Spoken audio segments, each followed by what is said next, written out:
Laksha Laksha time ஆயிடுச்சு ஏந்திர school கிளம்பி போ. இன்னும் பார்த்து தூங்கிங்கிற மீன் கலந்துற. நான் போய் மீன் வாங்கிடுறேன்.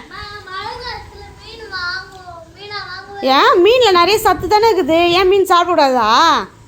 ஆமாம்மா, மீனில் நல்ல புரதம், நிறைய கால்சியம், விட்டமின், செலினியம், நல்ல கொழுப்பு இருக்குதுதாம்மா. எலும்புக்கு மூளைக்கெல்லாம் நல்லது தான். ஆனால் மீனை நீ எப்படி பார்த்து வாங்குவ? நான் முள் இருக்கிற மீனா, முள் நிறைய இல்லாத மீனா பார்த்தா வாங்குவேன். ஏன்னா நீங்களாம் சாப்பிடணும்ல, நீ என் பாப்பாவா?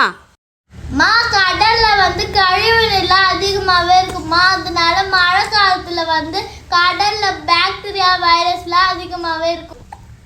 அதனால மீனை ஃப்ரெஷ்ஷாக இருக்குதான்னு பார்த்து வாங்கணும். அதனால நம்ம வயிற்று பிரச்சனைலாம் நிறைய வரும். அதாவது மீனை எப்படி பார்த்து வாங்கணும்னா, மீனில் உப்பு வாசனை வந்தாதான் அது நல்ல மீன். நாத்தாச்சுதுன்னா அது பழைய மீன்.